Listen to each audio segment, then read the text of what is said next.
આગળના લેક્ચરમાં આપણે જે વાત કરતા હતા કે વાણિજ્ય બેંકના જે કાર્યો છે એમાં મુખ્ય કાર્યો અને ગૌણ કાર્યો વિશે આપણે વાત કરી ચૂક્યા હતા. એના પછી ભારતમાં જે બેંકો વાણિજ્ય બેંકોનું અસ્તિત્વ અને એના પ્રકારો વિશેનો ચાર્ટ પણ આપણે આગળના વિડીયોમાં જોયો હતો. આજે જે વાત કરવી છે એ ટોપિક છે મધ્યસ્થ બેંક એટલે શું અને મધ્યસ્થ બેંકના જે કાર્યો છે એના વિશે આજના લેક્ચરની અંદર વાત કરવી છે. તો મધ્યસ્થ બેંક એટલે શું અને તેના કાર્યો જણાવો. આ જે પ્રશ્ન છે કે દરેક દેશમાં એક મધ્યસ્થ બેંક હોય, જો પછી એ ભારત હોય, પાકિસ્તાન હોય, ચીન હોય, રશિયા હોય, જાપાન હોય, જે બેંકની અંદર મધ્યસ્થ બેંકની જે દેશની અંદર બેંકો હોય એ બેંકોની એક સર્વોચ્ચ બેંક હોય અને એ બેંક બધી જ બેંકોનું નિયમન કરતી હોય, એટલે આપણે એને સર્વોચ્ચ બેંક અથવા તો મધ્યસ્થ બેંક તરીકે ઓળખીએ છીએ. તો આવી બેંક દરેક દેશની અંદર એક બેંક તો કમ્પલસરી હોવી જ જોઈએ. જો આવી બેંક ના હોય તો બાકીની બેંકોનું જે નિયમનનું કાર્ય છે એ બરાબર રીતે થઈ શકે નહીં. તો આપણા દેશમાં પણ એક મધ્યસ્થ બેંક આપણા દેશની છે જેનું નામ છે આરબીઆઈ, જેને આપણે રિઝર્વ બેંક ઓફ ઇન્ડિયાના નામથી ઓળખીએ છીએ. તો એ આરબીઆઈ એ આપણા દેશની મધ્યસ્થ બેંક છે અને એ આપણા દેશની બધી જ બેંકોના નિયમનનું કાર્ય કરે છે. હવે આપણી દેશની જે મધ્યસ્થ બેંક છે એની સ્થાપના ખાસ યાદ રાખજો, એમસીક્યુમાં પ્રશ્ન પૂછાય છે કે તેની સ્થાપના 1 એપ્રિલ 1935. આરબીઆઈ ની સ્થાપના ક્યારે થઈ? 1 એપ્રિલ 1935. તારીખ કદાચ યાદ રહે કે ના રહે પણ એની સાલ કમ્પલસરી યાદ રહેવી જોઈએ. અને તેનું રાષ્ટ્રીયકરણ 1 જાન્યુઆરી 1949માં થયું. સ્થાપના 1 એપ્રિલ 1935 અને તેનું રાષ્ટ્રીયકરણ એટલે કે એને દેશવ્યાપી બનાવવામાં આવી ક્યારે? 1 જાન્યુઆરી 1949. અહીંયા જાન્યુઆરી છે, રાષ્ટ્રીયકરણમાં જાન્યુઆરી અને સ્થાપના એપ્રિલ. સ્થાપના 1935માં અને એનું રાષ્ટ્રીયકરણ 1949માં. હવે મધ્યસ્થ બેંક એટલે શું? તો આરપી કેન્ટ નામના એક અર્થશાસ્ત્રીએ મધ્યસ્થ બેંકની વ્યાખ્યા આપી છે કે મધ્યસ્થ બેંક એટલે એવી સંસ્થા કે જેને દેશના સામાન્ય, અહીંયા આપણે એક શબ્દ લખવો પડશે, હિત, દેશના સામાન્ય હિત માટે અર્થતંત્રમાં નાણાંના જથ્થાનું વિસ્તરણ અને સંકોચનની જવાબદારી સોંપવામાં આવી હોય. હવે જુઓ, વ્યાખ્યાને સમજવાની કોશિશ કરશો કે મધ્યસ્થ બેંક એ શું છે, તો કે એક એવા પ્રકારની સંસ્થા છે કે જેને આપણા દેશના સામાન્ય, દેશના એટલે કે આપણે આપણા દેશની પ્રજા માટેના સામાન્ય હિત માટે, સામાન્ય હિત એટલે કોમન હિત, પણ કેવું હિત? આર્થિક. એ હિત કેવું હશે? આર્થિક. એટલે કે સામાન્ય એટલે કે બધા દેશની તમામ પ્રજાના હિત માટે અર્થતંત્રમાં નાણાંના જથ્થાનું વિસ્તરણ એટલે કે નાણાંનો જથ્થો વધારવો, અને સંકોચન એટલે કે નાણાંનો જથ્થો ઘટાડવો. એ નાણાંના જથ્થાને વધારવાની અને ઘટાડવાની જવાબદારી જેને સોંપવામાં આવી છે એવી સંસ્થાને આપણે મધ્યસ્થ બેંકના નામથી ઓળખીએ છીએ. ફરીથી કહું કે મધ્યસ્થ બેંક એક એવી સંસ્થા છે કે જેને દેશના સામાન્ય હિત માટે અર્થતંત્રમાં નાણાંના જથ્થાનું વિસ્તરણ અને સંકોચનની જવાબદારી સોંપવામાં આવી હોય. હવે વાત કરીએ મધ્યસ્થ બેંકના કાર્યો શું? મધ્યસ્થ બેંકે કેવા કામ કરવાના હોય? તો એને મોટા ભાગે 2 પ્રકારના કામ કરવાના હોય. એક છે નાણાકીય કાર્ય અને બીજા છે બિન નાણાકીય કાર્યો. એક નાણાકીય અને બીજા બિન નાણાકીય.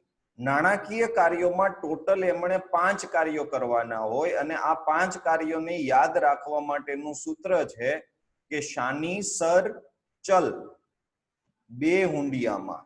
કેવા સરને બોલાવે છે? કયા સરને? શાની સરને બોલાવે છે કે શાની સર ચલ 2 હુંડિયામાં. કહે ને કે બે મુંડીમાં નાખીશ, કે શાની સર ચલ બે હુંડિયામાં. શાની એટલે શાખ નિયમનનું કાર્ય. શાની એટલે શાખ નિયમનનું કાર્ય. સર એટલે સરકારની બેંક તરીકેનું કાર્ય.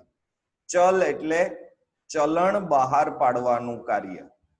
અને બે એટલે બેંકોની બેંક અને અંતિમ સહાયક તરીકેનું. અને હુંડિયામાં એટલે કે વિદેશી હુંડિયામણની જાળવણીનું કાર્ય. આવા 5 કાર્ય છે એ બેંકે કરવાના હોય. આ બધા જ કાર્યો વિશે આપણે વધારે ડિટેલમાં ડિસ્કશન કરવાનું છે. તો સૌથી પહેલા તો ખાલી એમના નામ યાદ રાખવા જરૂરી છે કે સૌથી પહેલું શાખ નિયમનનું કાર્ય, સર એટલે સરકારની બેંક તરીકેનું કાર્ય, ચલ એટલે ચલણ બહાર પાડવાનું કાર્ય, જેને આપણે કહીએ ને કે રૂપિયા બહાર પાડ્યા, નોટું છાપવાનું કામ. બે એટલે બેંકોની બેંક તરીકે, અને અંતિમ સહાયક તરીકે, કે બેંકોને સૌથી છેલ્લી સહાય કોણ આપી શકે? તો કે મધ્યસ્થ બેંક. બેંક પાસે જ્યારે બધા જ દરવાજા બંધ થઈ જાય ત્યારે તેઓ મધ્યસ્થ બેંક પાસેથી સહાય મેળવે છે.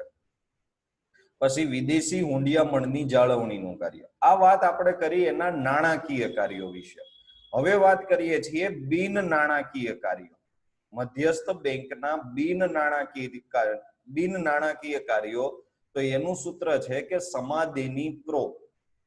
સમાદેની પ્રો. સમા એટલે સમાવેશી વિકાસ માટેના કાર્યો, દેની એટલે કે દેખરેખ અને નિયમનનું કાર્ય, અને પ્રો એટલે પ્રોત્સાહનના કાર્યો.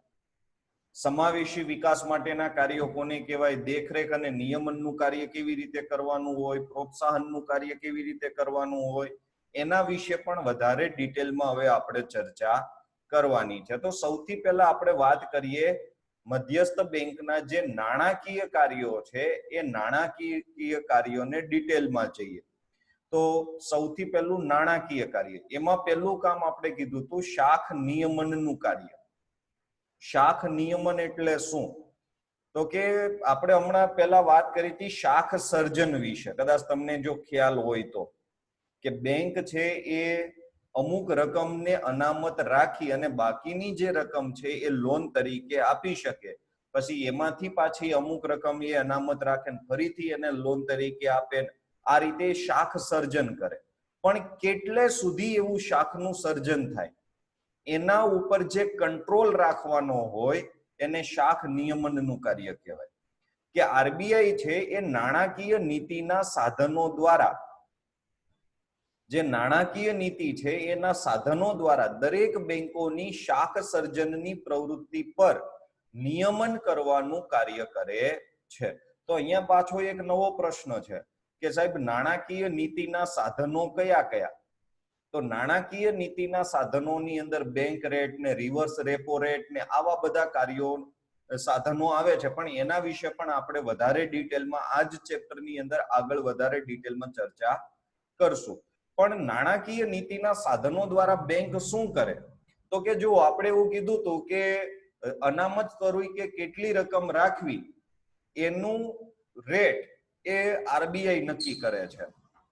અને એ આરબીઆઈ જ્યારે નક્કી કરે છે એ પછી એ ટકાવારી પ્રમાણેની રકમ એમણે અનામત સ્વરૂપે રાખવાની હોય.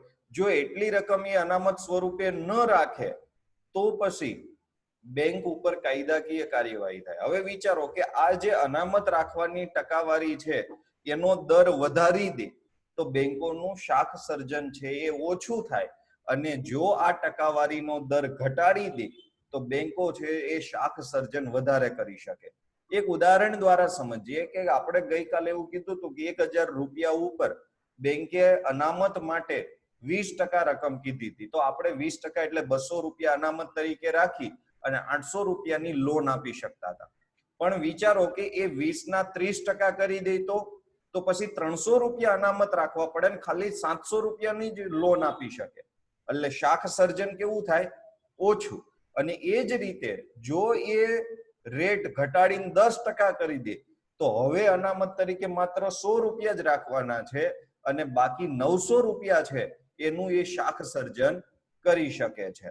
એટલે કહેવાનો મતલબ એ છે કે એ બેંક પાસે આવા ઘણા બધા સાધનો છે કે જેના દ્વારા બેંકોની શાખ સર્જનની પ્રવૃત્તિ ઉપર એ કંટ્રોલ રાખી શકે છે.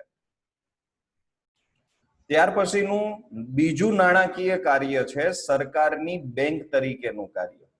એટલે કે જે રિઝર્વ બેંક છે એ સરકારની બેંક છે.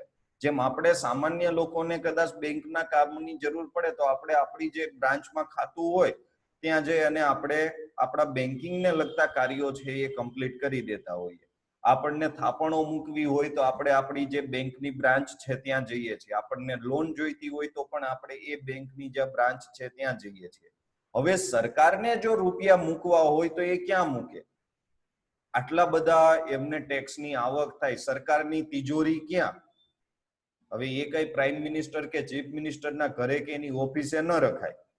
એટલે સરકારના બધા નાણાકીય વ્યવહારો એ આરબીઆઈ સંભાળે છે. અને એમને જ્યારે પણ લોનની જરૂર પડે ત્યારે આરબીઆઈ એને લોન આપે છે. જ્યારે કોઈ એને સલાહની જરૂર પડે ત્યારે આરબીઆઈ એને સલાહ પણ આપે છે. એટલે એ જ વસ્તુ આપણે એની અંદર લખવાની છે કે આરબીઆઈ કેન્દ્ર સરકાર અને રાજ્ય સરકારના નાણાકીય વ્યવહારો કરે છે. એટલે કે એના રૂપિયાને સાચવે છે. કોઈને પેમેન્ટ કરવાનું હોય તો સરકાર વતી એ પેમેન્ટ કરે છે. કોઈ પાસેથી પેમેન્ટ કે ટેક્સની રકમ વસૂલ કરવાની હોય તો સરકાર વતી એ વસૂલ પણ કરે છે. એટલે કે સરકારના જેટલા પણ નાણાકીય વ્યવહારો કરવાના છે એ આરબીઆઈ દ્વારા થાય. પછી સરકારને નાણાકીય બાબતોમાં સલાહ આપે છે. નાણાકીય બાબતો એટલે તો કે જ્યારે પણ સરકાર છે બજેટ બહાર પાડતી હોય કે કોઈ નવી પોલિસી બહાર પાડતી હોય ત્યારે એની અસર શું થશે એ જાણવા માટે સરકાર આરબીઆઈ ની મદદ લે છે અને આરબીઆઈ એના માટેની તેમને સલાહ આપે છે. અને છેલ્લે વાત આપણે જે કરી કે સરકારને જો જરૂરી નાણાંનું ધિરાણ પણ એટલે કે લોન પણ આરબીઆઈ પૂરું પાડે. એટલે કે સરકારના નાણાકીય વ્યવહારો સંભાળે, નાણાકીય બાબતોમાં સલાહ આપે અને ત્યાર પછી તેને ધિરાણ પણ કરે છે. ત્યાર પછી આપણે ત્રીજું કાર્ય વિશે વાત કરીએ તો ચલણ બહાર પાડવાનું કાર્ય. ચલણ એટલે રૂપિયા, નાણાં.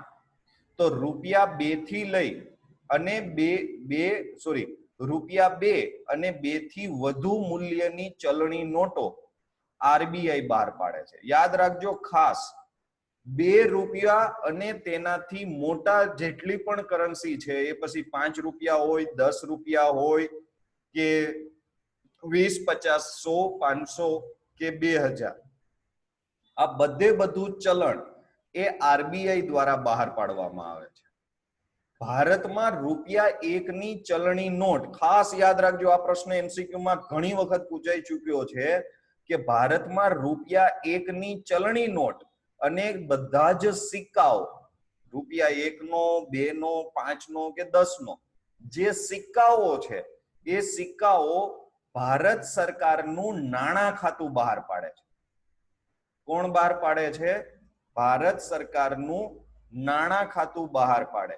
એની અંદર ક્યાંય પણ આરબીઆઈ નો ઉલ્લેખ હોતો નથી. એના અંદર માત્ર અને માત્ર ભારતીય નાણાં મંત્રાલય એવું લખેલું હોય છે.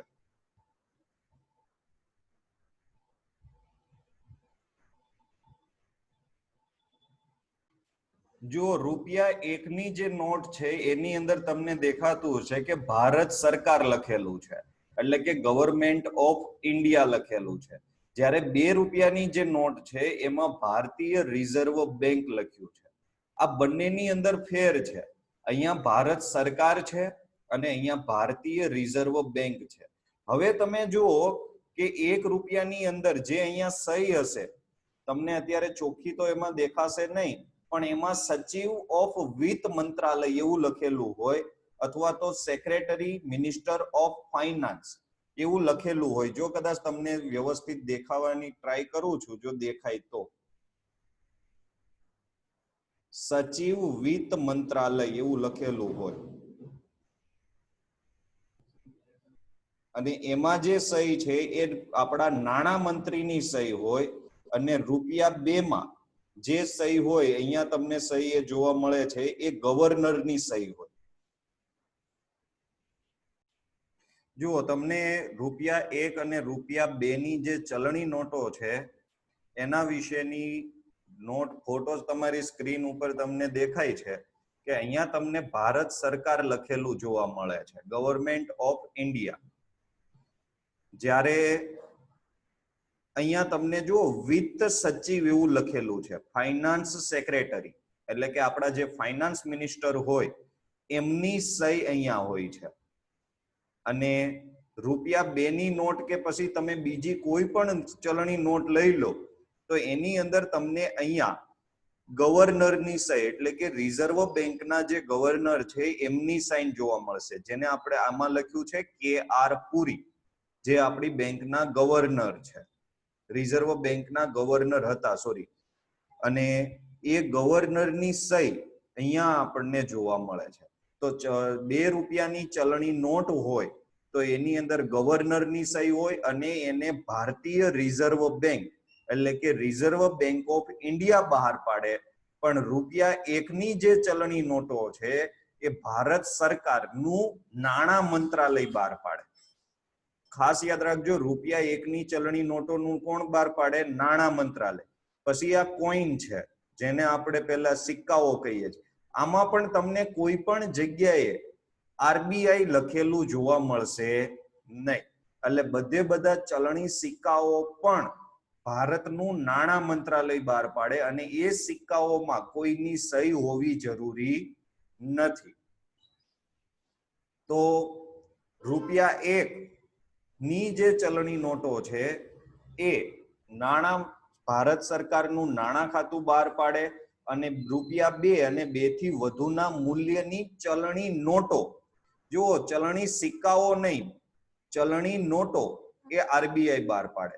પછી ₹2નો સિક્કો, ₹5નો સિક્કો અને ₹10નો સિક્કો કે ₹1નો સિક્કો કે પહેલાના સમય પ્રમાણે 50 પૈસા કે 25 પૈસાના સિક્કા, આ બધા સિક્કાઓ છે એ ભારત સરકારના નાણાં ખાતા દ્વારા બહાર પાડવામાં આવે છે. એટલે હવે કન્ફ્યુઝન ન હોવું જોઈએ કે કઈ નોટ કોણ બહાર પાડે.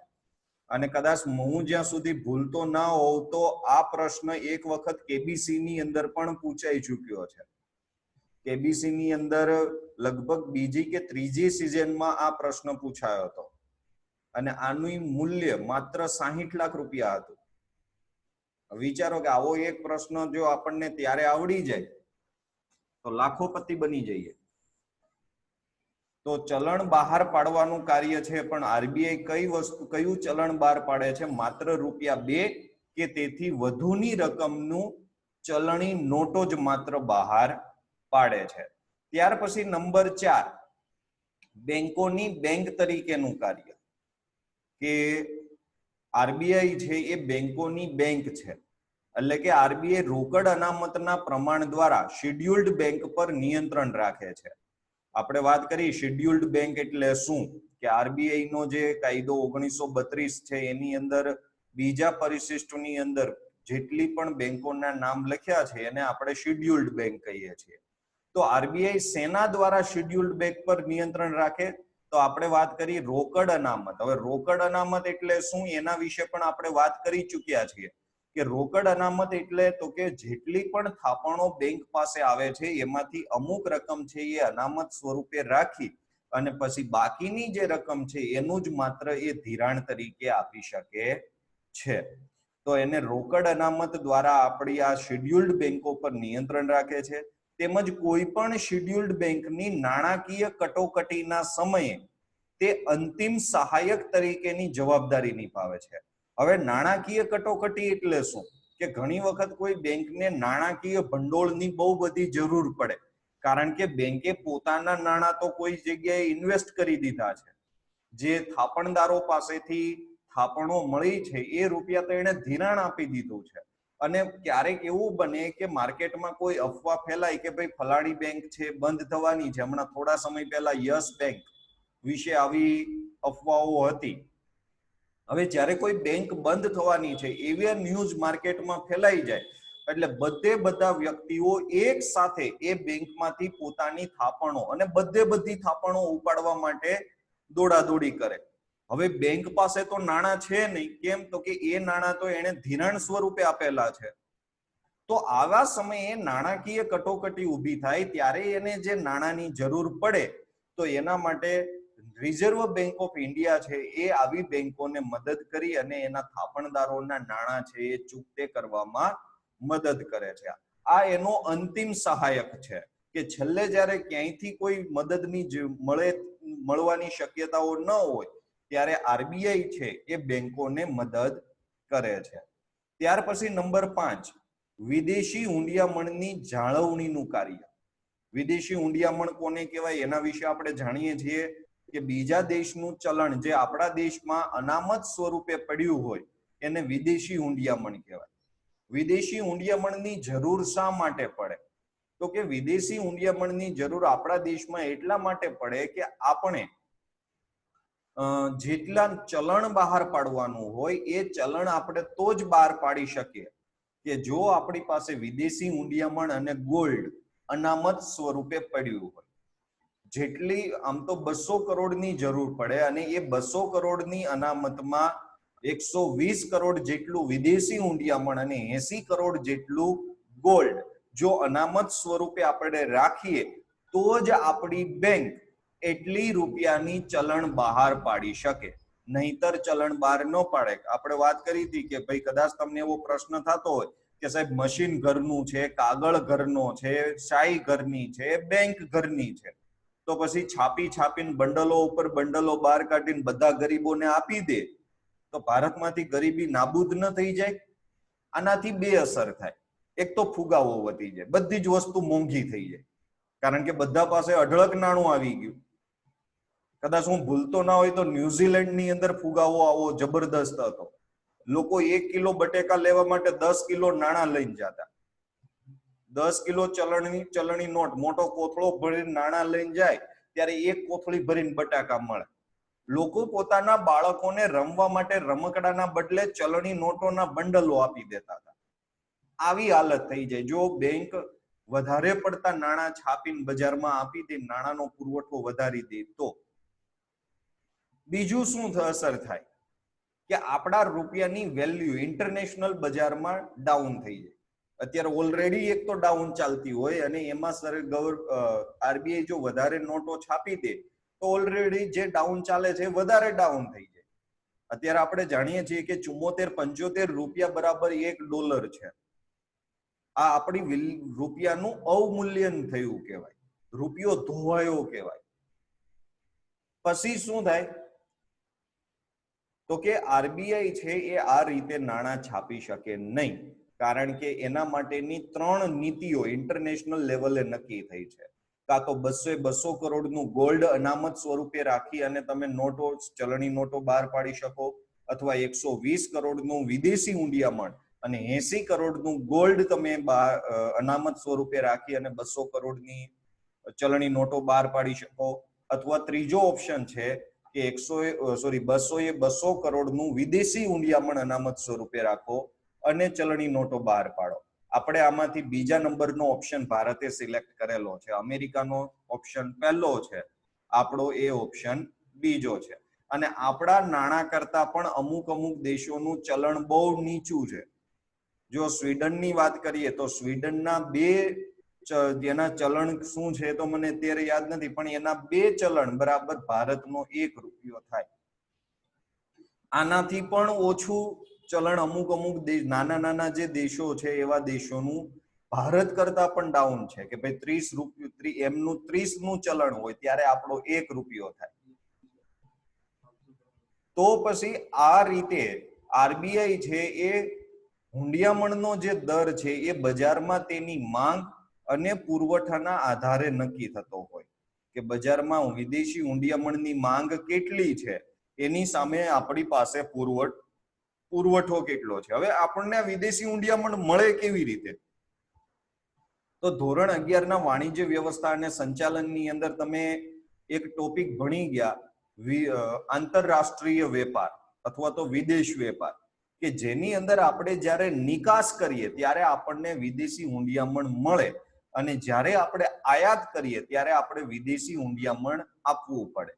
તો એમાં આપણે માંગ કેટલી છે અને પુરવઠો કેટલો છે એના આધારે હુંડિયામણનો દર નક્કી થતો હોય. હવે આ હુંડિયામણનો દર એટલે શું, ખાસ યાદ રાખજો. હુંડિયામણનો દર અત્યારે આપણે એવું કહીએ છીએ કે 74 રૂપિયા બરાબર $1, તો એ 74/1 એને હુંડિયામણનો દર કહેવાય. એટલે કે રૂપિયાનો ડોલર સાથેનો દર, જેને આપણે હુંડિયામણનો દર. હવે એની દર વધે કે ઘટે કેવી રીતે નક્કી થાય? તો કે જો ડોલરની માંગ આપણા દેશની અંદર બહુ વધારે હોય, એની સામે ડોલરનો પુરવઠો ઓછો હોય, તો રૂપિયાની વેલ્યુ ઘટે. હવે જો હુંડિયામણનો પુરવઠો વધુ હોય, એની સામે આપણા દેશમાં ડોલરની માંગ ઓછી હોય, તો રૂપિયો મજબૂત થાય. એટલે આ હુંડિયામણનો દર છે એ હુંડિયામણની માંગ અને પુરવઠાના આધારે નક્કી થાય.